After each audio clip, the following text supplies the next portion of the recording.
Hi అండి. ఈరోజు వచ్చేసి స్పెషల్ సీజనల్ కర్రీ అనమాట. ఈ సీజనల్ వెజిటేబుల్తో కొంచెం మసాలా, ఇంట్లో పట్టిన మసాలాతో కర్రీ ఎలా ప్రిపేర్ చేసుకోవాలనేది ఈరోజు చూద్దాము. నమస్తే, అస్సలం వాలేకుమ్, welcome to my channel awesome home blogs. మాకైతే ఇక్కడ కొంచెం చల్లగా గాలి వీస్తుంది, అంతేకాకుండా కొంచెం వర్షం కూడా కాసేపటికి వర్షం పడుతుంది, తగ్గుతుంది అనమాట. ఈ సీజన్కి కొంచెం చల్లగాలికి అప్పుడప్పుడు చినుకులు పడుతుంటే మా మనీ ప్లాంట్ బాగానే పెరుగుతుంది.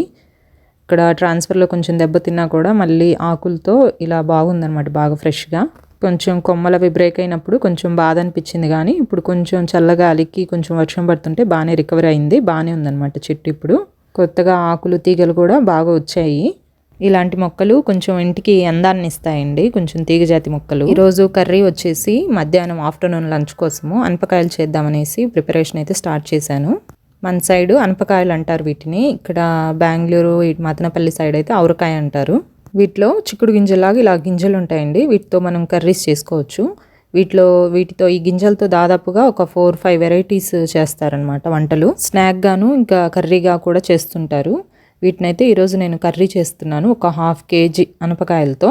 ఇదే సీజన్లో ఫస్ట్ అనుకుంటాను ఇక్కడ మార్కెట్లో ఇప్పుడే రావడము, ఆఫ్టర్ సమ్మర్ తర్వాత ఇప్పుడే అనమాట ఫస్ట్ చూడడం ఇక్కడ మార్కెట్లో. ఇప్పటి నుంచి సీజన్ స్టార్ట్ అయితే ఇది ఇంకా ఒక 3-4 months వస్తాయన్నమాట నాన్ స్టాప్గా. ఇప్పుడైతే ఇవి 1 kg 60 రూపీస్ అలా ఉంటున్నాయండి. ఇంకా కొంచెం సీజన్ బాగా ఎక్కువయ్యే కొద్దీ కొంచెం రేటు కూడా తగ్గుతాయి. అయితే బాగా మంచి హెల్దీ ఫుడ్, అంతేకాకుండా ఇక్కడ కర్ణాటకలో కూడా బాగా ఫ్రీక్వెంట్గా తింటారనమాట ఈ వెజిటేబుల్ని. రైస్ల కంటే కూడా సంగటి, అది రాగి ముద్ద అంటారు కదా, వాటిలోకి కర్రీ కోసం కూడా చేస్తుంటారు. మనకైతే రైస్లోనే ఎక్కువ అలవాటు.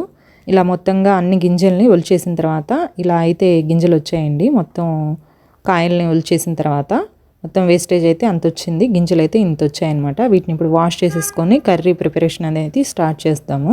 కర్రీ అనేది చాలా ఈజీగా చేసుకోవచ్చండి, నాన్ వెజ్ కర్రీస్కి ఈక్వల్గా ఉంటుంది, చాలా టేస్టీగా ఉంటుంది అనమాట. మా పాప కొంచెం వర్క్ ఉంటే చేసేసుకుంది, నేను ఒలుస్తూ ఇక్కడ కూర్చున్నప్పుడు. ఆ వర్క్ కంప్లీట్ అయిపోయిన తర్వాత నేనైతే ఇంకా వంట స్టార్ట్ చేద్దామనేసి ఇంకా స్టార్ట్ చేశాను. దీనికైతే కొంచెం పెద్ద ఉల్లిపాయ వేస్తే కొంచెం పెద్ద సైజు టేస్టీగా ఉంటుంది అనమాట కర్రీ. క్వాంటిటీ ఉల్లిపాయ కొంచెం ఎక్కువగానే ఉండాలి. దీంతో పాటుగా ఇక్కడ మసాలా దినుసులు ఇంకా ఈ గింజలు అనమాట, ఇవన్నీ ఇలా వాష్ చేసేసుకొని రెడీగా ఉంచేసుకున్నాను. ఈ కర్రీ ప్రిపరేషన్ కోసం మసాలాకైతే ఎండు కొబ్బరి, అల్లము, వెల్లుల్లి, ధనియాలు, ఒక చిన్న చెక్క ముక్క ఇలాంటిది, ఒక్క లవంగం అయితే సరిపోతుంది. మరి ఎక్కువ గరం మసాలా అయితే అవసరం పడదు ఈ కర్రీకి. ఇంకా టమోటో, కారం, ఉప్పు, పసుపు అయితే కామన్గా అన్ని కర్రీస్లో వేసినట్టుగానే. మరి ఎక్కువగా జీలకర్ర అవన్నీ వేసి ఎక్కువగా మసాలాస్ వేసినా కూడా ఫ్లేవర్స్ అన్ని పట్టేసుకొని బాగోవండి ఈ కర్రీకి. ఇలా కొద్దిపాటి మసాలాస్తోని చాలా టేస్టీగా ఉంటుంది అనమాట. ఈ మసాలానైతే అప్పటికప్పుడు ఫ్రెష్గా నూరుకుంటేనే బాగుంటుంది కర్రీ కోసం. మేము మదనపల్లిలో ఉన్నప్పుడు కూడా ఇవి అనపకాయలు కేజీలు తీసుకుంటూనే ఉంటారు, ఒలిచి స్టోర్ చేసుకుంటూనే ఉంటారు. ఫ్రిడ్జ్లో కూడా మనం ఈ సీజన్లో తీసేసుకొని స్టోర్ చేసుకుంటే ఈజీగా ఎక్కువ రోజులు ఉంటాయి అనమాట, 1 month వరకు. ఇలా మసాలా అయితే రెడీ అయిపోయింది, ఇలా బాగా స్మూత్గా పట్టేసుకుంటే సరిపోతుంది. ఇప్పుడు ఈ కర్రీ కోసం అయితే కుక్కర్ వేడి చేసుకోవడానికి పెట్టేసుకుంటున్నాను. మరి గింజలు ఇప్పుడే కాబట్టి సీజన్ రావడం కొంచెం లేతగానే ఉన్నాయి, 1 or 2 విజిల్స్ అయితే సరిపోతాయి కాబట్టి కుక్కర్ లేకుండా కూడా చేసేసుకోవచ్చు. నేనైతే తొందరగా అయిపోతుంది రెసిపీ అని చెప్పేసి కుక్కర్లో అయితే వండుతున్నాను. కుక్కర్ కొంచెం వేడైన తర్వాత ఆయిల్ అయితే యాడ్ చేసుకున్నానండి, 1 టేబుల్ స్పూన్ వరకు. మరి ఎక్కువ ఆయిల్ కూడా అవసరం పడదు. ఉల్లిపాయ అయితే ఇలాగా పెద్ద సైజు ఉల్లిపాయని ఇలా చిన్న చిన్న పీసెస్గా కట్ చేసేసుకొని యాడ్ చేసుకున్నాను. దీన్ని అయితే కొంచెం ట్రాన్స్పరెంట్ అయ్యేంత వరకు ఫ్రై చేసుకుంటే సరిపోతుంది. మసాలా కూడా రెడీగా ఉంది కాబట్టి కొంచెం ఉల్లిపాయలు వేగుతూనే మనం మసాలా కూడా యాడ్ చేసేసుకోవచ్చు. కొంచెం ఈ ఉల్లిపాయలు తొందరగా వేగాలంటే ఎప్పుడు చెప్పే టిప్పేనండి, కొంచెం సాల్ట్ యాడ్ చేసేసుకుంటే, ఒక 1/2 స్పూన్ అనమాట.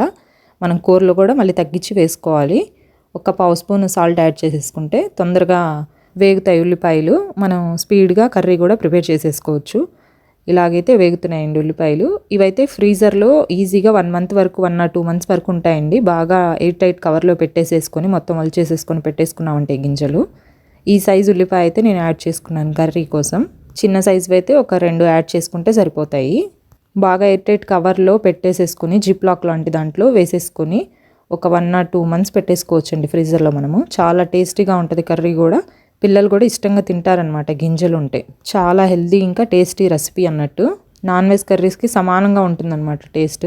ఇప్పుడైతే కొంచెం ఉల్లిపాయలు వేగిన తర్వాత కొంచెం పసుపు అయితే యాడ్ చేసుకున్నాను. ఇప్పుడు మసాలా యాడ్ చేసుకుంటే కొంచెం ఘాటు వచ్చింది కదా, ఇందాక కాఫీ పెట్టేసి కొంచెం పాలు మిగిలితే అక్కడ పెట్టేశాను, విరిగిపోతాయని చెప్పేసి పక్కన తీశాను.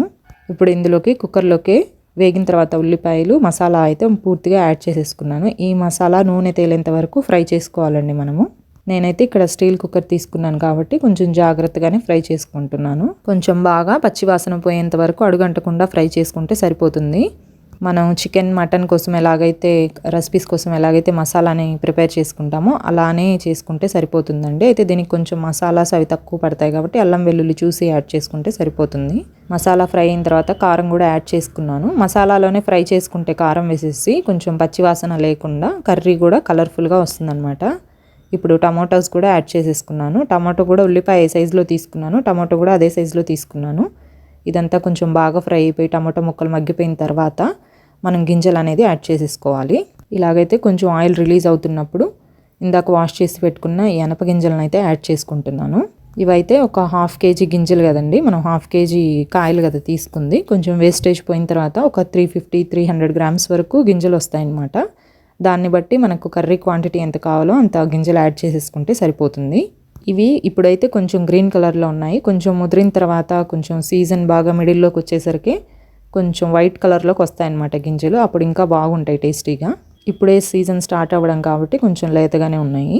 మనం ఉల్లిపాయలు ఫ్రై చేసుకుంటున్నప్పుడు కొంచెం సాల్ట్ యాడ్ చేసుకున్నాం కదా, దాన్ని బట్టి చూసేసుకొని ఇప్పుడు అవసరమైనంత సాల్ట్ కారం అంతా యాడ్ చేసేసుకున్న తర్వాత మసాలా గ్రైండ్ చేసుకున్నాం కదా, అదే గిన్నెలో కొంచెం వాటర్ పోసేసి ఆ మసాలా వాటర్ని కూడా యాడ్ చేసేసుకున్నాను.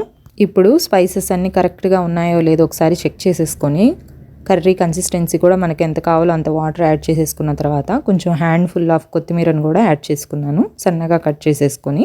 లాస్ట్లో కంటే కూడా ఇప్పుడు మనం కుక్ అయ్యేటప్పుడు యాడ్ చేసేసుకుంటే కర్రీ బాగా టేస్టీగా ఉంటుంది. కొంచెం కొత్తిమీర స్పైసెస్ అన్నీ చూసుకున్న తర్వాత ఇప్పుడు లిడ్ అయితే పెట్టేసేసుకొని ఒక 1 or 2 విజిల్స్ పెట్టుకుంటే సరిపోతుంది. నేను 1 విజిల్ వచ్చిన తర్వాత ఇంకో విజిల్ వచ్చేటప్పుడే ఆఫ్ అయితే చేసేసాను. ఇలాగైతే కర్రీ రెడీ అయిపోయిందండి. చాలా టేస్టీగా ఉండే ఆవకాయ కర్రీ అనమాట. కర్ణాటక కానీ మన ఆంధ్ర కానీ చాలా స్పెషల్ కర్రీ ఇది. ఇటువైపు తినే వాళ్ళకి బాగా తెలుస్తుందండి ఈ కర్రీ ఎలా ఉంటుందనేది. మీరు ఎప్పుడైనా తిన్నారా, ఈ కర్రీని టేస్ట్ చేశారా అనేది కామెంట్ చేయండి. ఈ గింజలు అనేది మనం ఒలిచి పెట్టేసామంటే కర్రీ అనేది చాలా ఈజీగా తొందరగా ప్రిపేర్ చేసేసుకోవచ్చు. ఎప్పుడు ఫ్రిడ్జ్లో స్టాక్ పెట్టుకున్నామంటే కూరగాయలు ఉన్నా కూడా లేకున్నా కూడా ఇలా చాలా ఈజీగా ప్రిపేర్ చేసేస్తామంటే చపాతీస్లో కానివ్వండి, రైసెస్లో కానివ్వండి, రాగి సంగటిలో కానివ్వండి చాలా ఈజీగా ఉంటుందన్నమాట. కర్రీ చాలా టేస్టీగా ఉంటుంది. రోటీస్లోకి లేదా రైస్లోకి, రాగి సంగటిలోకి మనం ఏదైనా కర్రీని ప్లాన్ చేసుకోవాలన్నప్పుడు ఇలాంటి కర్రీస్ చేసేస్తామంటే చాలా టేస్టీగా ఉంటాయి. మీరు కూడా ఒకసారి ట్రై చేసి చూడండి. మార్కెట్లో మన వైపు ఆంధ్ర వైపు కూడా వస్తుంటాయి. ఇదండి వాళ్ళ వీడియో నచ్చితే లైక్, షేర్, సబ్స్క్రైబ్ చేయండి. బెల్ బటన్ అయితే మర్చిపోకుండా ప్రెస్ చేయండి. Stay healthy and happy. Bye అండి.